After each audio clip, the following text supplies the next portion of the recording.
بالاخره بعد از 10 سال انتظاری و زندگی در اتریش دانستم که شهروندی اتریش خود بگیرم.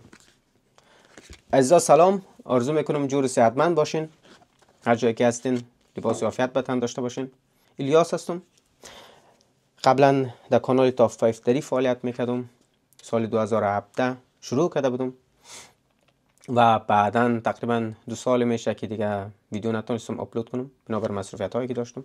امروز خواستم که برایتان یک ویدیو بسازم که چگونه من شهروندی اتریش گرفتم و چگونه شما میتونید شهروندی اتریش بگیرید. من سال 2015 وارد اتریش شدم. تاریخ 12/7 سال 2015 فکر کنم عزیزایی که مهاجرت کردن این تاریخ های مهم هیچ وقت فراموش نمیکنه.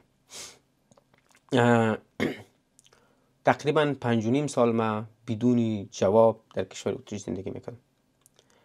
بعد از اینکه جواب گرفتم دیگه مصروفیت ها پیدا شد، نتونستم که ویدیو بگیرم و میریم خلاصه سر مطلب. من تقریبا 5/6/2024 درخواست شهروندی اتریش دادم. برای ما گفتن که امو سندهایی که لازم بود برشان پیش کردم. برای ما گفتن که تقریبا 9 ماه تا 1.5 سال طول میکشه که جوابت بیاد، یا منفی یا مثبت. از من نام خدا خیلی زود جواب آمد. تقریبا 3 ماه همه چیز به دست خودم رسید. 2 ماه آگه جواب مثبت آمد. چی چیزهای نیاز است که وقتی درخواست شهروندی اتریش میتین باید داشته باشین؟ من خلاصه یادداشت کردم چیزهایی که ضرور است براتون یک میگم. در قدم اول چیزی که نیاز دارین به یک لیبنسلاوف است. عزیزایی که در اتریش در آلمان زندگی میکنن خب میفهمن که لیبنسلاوف چیست. و در قدم دوم چیزی که نیاز دارین گیبورتس اورکونده. عزیزایی که ازول یا کنونسیونس پاس دارن یا پاسپورت خاکستری قبولی سیاسیشان پذیرفته شده، گیبورتس اورکونده را میتوانید شما از نزدیکترین گیماینده که در اون شهری که زندگی میکنین اخذ کنین. اونا براتون یک گیبورتس اورکونده میتن، به خاطری که شما اجازه ندارین در حقیقت که وارد سفارت افغانستان در یک کشور شوین، به خاطر قبولی سیاسی شما پذیرفته شده. به او دلیل بر شما یک گیبورتس اورکونده میتن. و عزیزایی که نیدرلسون داره، ایو آفنهالتس داره و سوبسیدیر شوتس داره، اینا باید که از سفارت افغانستان یا از خود افغانستان باید یک گیبورتس اورکونده بیاره. یک دانه امو پاسپورت شماست، رایزه پاس mit gültigem Aufenthaltstitel. ایرا وقتی که شما جواب مثبت بگیرین دارین و اگر پاسپورت افغانی داشته باشین بازم دارین. و alle Aufenthaltstitel و تمام جواب هایی که در این مدت در اتریش زندگی کرده باشین را باید داشته باشین. و نگفتن امانه که شما باید 6 سال به طور قانونی در اتریش زندگی کرده باشین. از همون روزی که کارت سفید شما به دست شما میرسه، از همون روز به طور قانونی در اتریش زندگی میکنین، از همون روز حساب میشه. و چیزی دیگری که نیاز است یک دانه عکس پاسپورت. و چیز دیگری که خیلی مهم است 36 ماه سند کار شماست. باید در این مدت 36 ماه قبل که در اتریش زندگی کرده باشین باید لون ستل داشته باشین. و در این مدت باید شما حتی 1 روپیه از سوسیال نگرفته باشین. اگر شما در این مدت 3 سال 1 ماه را یا 2 ماه را از سوسیال پول گرفته باشین حساب نمیشه. شما باید باز دوباره 3 سال صبر کنید تا درخواست شهروندی را بدین. و چیز دیگری که نیاز است میتفترگ است. همون سند خانه شماست که تمام ورقایش باید به دولت پیش کنیم. و اگر شما در جای زندگی میکنین که میتفترک به نام خودتان نیست، باید یک امضای را از کسی که خانه به نام اوست داشته باشین و براتون امضا کرده باشه که همین نفر یا غوث‌الدین یا معراج یا هر کی است که در ظرف همین 36 ماهش کار است، 36 ماه سند پول خانه خود به طور درست تحویل کرده و شما باید از او سند هم داشته باشین یک که کدام ماه چقدر پرداخت کردین، کدام ماه چقدر پرداخت کردین. این چیزا رو باید داشته باشین، خیلی مهم است.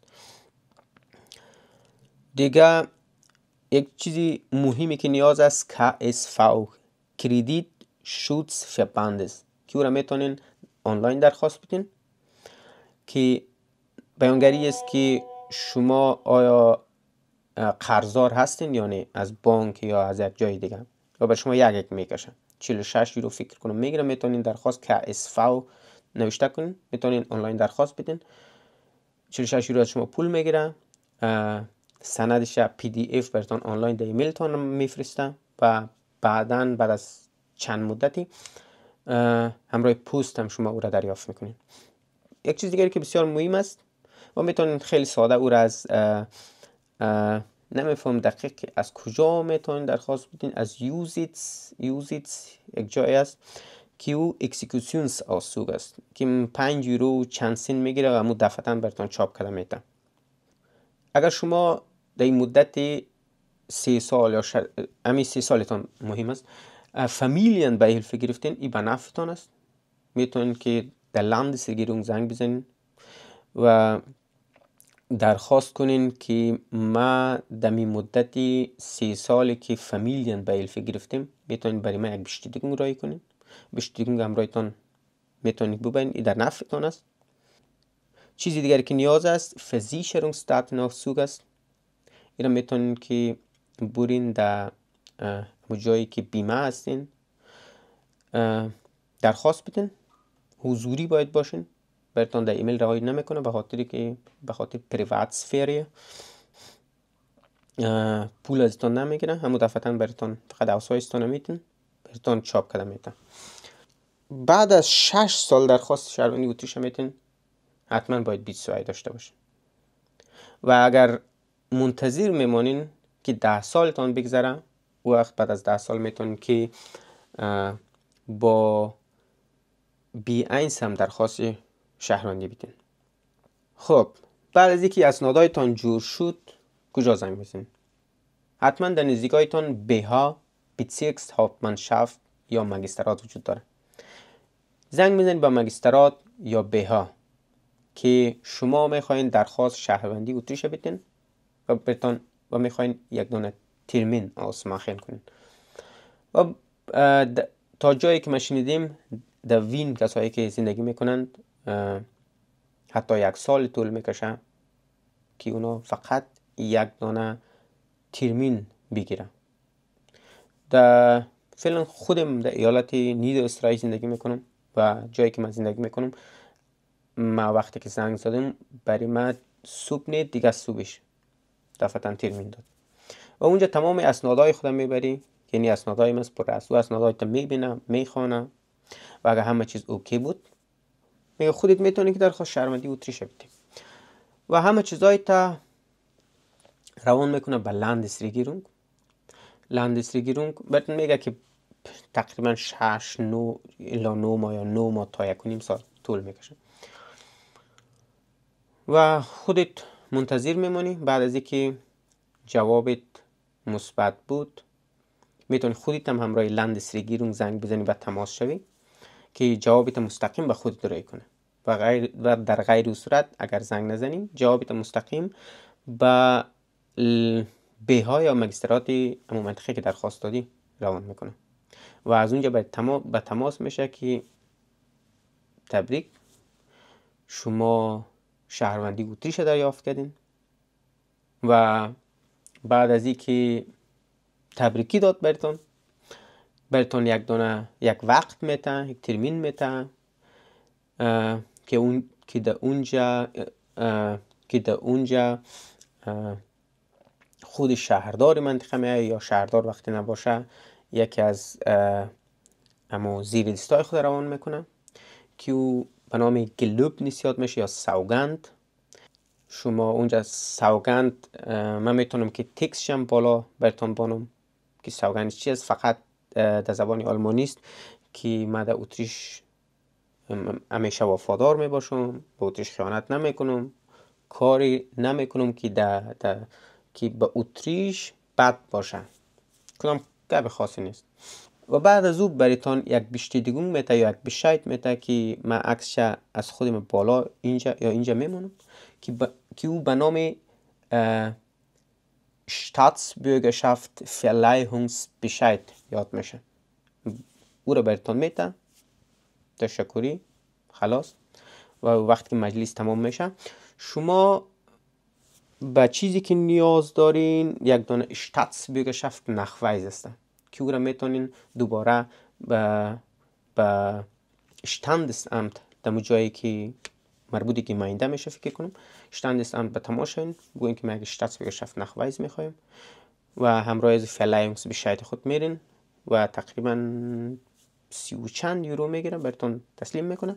و بعد از او میتونین برین دوباره به های ماجسترات جایی که درخواست پاسپورت بدین و برای درخواست پاسپورت Staatsbürgerschaft Nachweis تان مهم است، Verleihungsbescheid تان مهم نیست، او رو میتونین همراه خود داشته باشین. یک دونه پاس فوتو و Geburtsurkunde لازم است. میتونین پرسونال Ausweis هم یک جای درخواست بدین همراه پاسپورت. من همراه اردیش یک جای درخواست دادم، تقریبا 130 و چند 37 یورو قیمتش بود. بریم 2-3 روز در پست آمد. و ها یک چیزی مهمی که از یادم رفت، وقتی که درخواست شهروندی شما پذیرفته میشه تقریبا 2251 یورو باید تسلیم کنین. این همون گیبورش است. کسایی که سر دوسیه هایتان کار میکنه این تقسیمات میشه، نمیفهم چه قسم دیگه. از هر ایالت فرق میکنه، ولی از من 2251 یورو بدون ازی که پول پاسپورت و پرسونال Ausweis چقدر میشه تسلیم میکنی. بازم اگر چیزی از یادم رفته باشه میتونین در کامنت نوشته کنین، من او را میخوانم. یک واقعا از قلب خوش میشم که به هموطن خود کمک کرده بتونم. میخوانم کامنت هایتان و بازم بهتون جواب میتونم. اگر در جواب یا در کامنت نشد حتما واتساپ یا فیسبوک یا اینستاگرام خود میتونیم که صوتی گپ بزنیم و بازم براتون دوباره تشریح کنم. اگر این ویدیو براتون مفید بود یا اگر کدام مشکلتان حل میکنه لطفاً لایک از یاد نبرین، دکمه سابسکرایب فشار بدین. انشالله از این بعد کوشش میکنم که براتون ویدیوهای بسیار خوب و مفید را تهیه کنم.